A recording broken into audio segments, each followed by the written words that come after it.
This is your typical boat trailer hitch. You have a receiver right here, and that's normally where you connect your trailer to. There's the car over there. And then you also have like a leg with a wheel on it. Now with a nice flat concrete surface like this, you can move the boat around just willy-nilly without a problem. And that wheel will do what it needs to do as long as it's on a nice flat surface. But what happens when you get it off in the sand or off in the grass? Then you got a trouble. For those circumstances, and for people who have other different types of boats, they sell a dolly that you can make or that you can buy. It's like, they're almost like $100, $75 or whatever.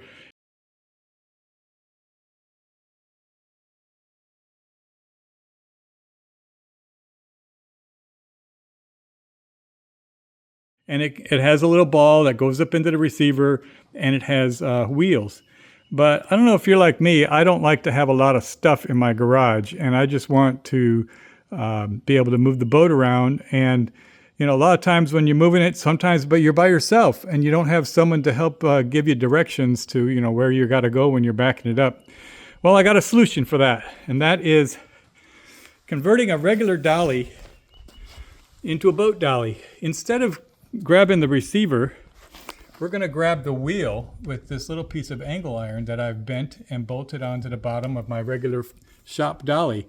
Everybody has a dolly like this, and this particular dolly has two nice big inflatable wheels. It has a really good load rating, and it can handle it with no problem. So let me show you how this solution works. This little groove right here is the same size as the width of that wheel. So if you take the dolly and you roll it up to the wheel,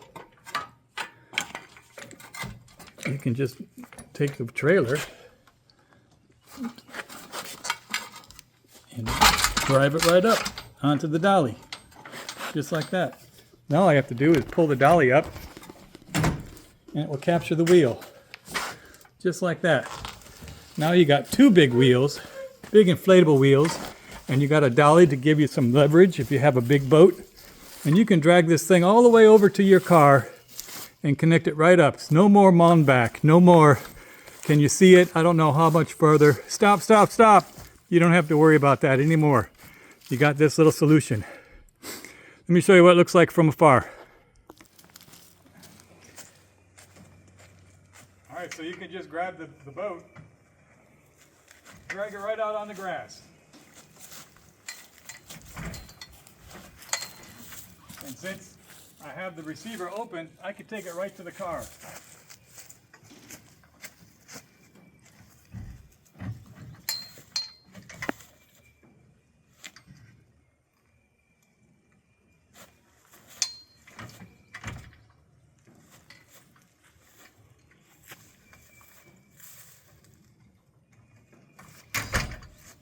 Boom, Bob's your uncle. That is a great solution. I'll take it apart and show you some of the details now. All right, so here are the components made to make up this little dolly. It's just the most basic thing ever, but it's all about the measurements and using leverage of this dolly to achieve the effect. All right, so what we started off with here is just a piece of angle iron. You can see it's just some L bracket. It's a used piece of equipment. It's just a scrap that I had in the garage. What I ended up doing was, measuring the distance between here and here. And you know, the other thing is, you know, the wheel itself is got a 6-inch diameter. So this distance right here was ample to accommodate the wheel. So I was lucky there to begin with. And once I started seeing the connections, then I was able to find that it's something that could be done. So we found some of this angle iron, and I cut the length to match from this weld point to here, and then the thickness of the wheel is 2 inches, and I gave myself 2 1/4 inches, and it's open just a little bit as a flange so that, you know, as the wheel gets oriented, it can slide in and find its place back at the back here. So this is 2 1/4 inches from here to here. And all I did was cut the angle iron on one of the flat facets, and we bent it into vise to create this little angle right here.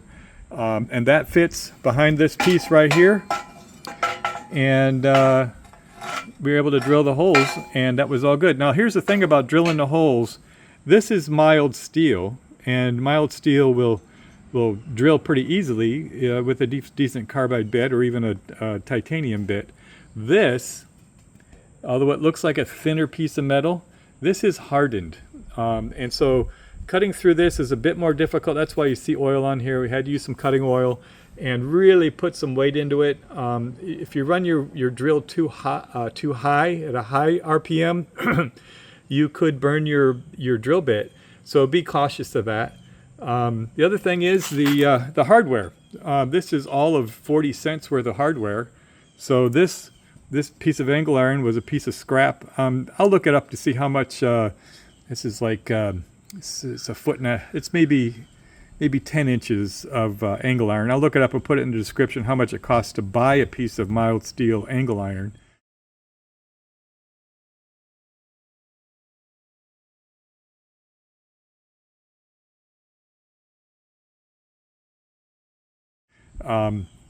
But the bolts that I used are carriage bolts. You can see they sit almost flat, and that way they don't interrupt when you're sliding up underneath the wheel.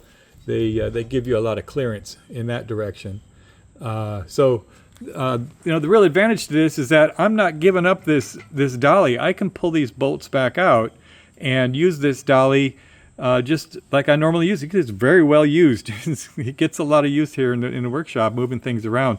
But just put a couple holes in there and then rig up a piece of angle iron like this, and now you have a boat dolly. All right, so that's all I got on this topic today. If you have any questions at all about this, just throw them in the comments. I'm going to start adding a playlist of nifty little tools that I create to solve problems. This is one of them. I have one for an engine stand that I did, and that one was really popular. Hopefully this one will get a lot of play too. So share this with your friends in the boating that have a boat, and it's a really easy way to move your boat around all by yourself. You don't have to have people working together on that. All right, that's it. Cheers.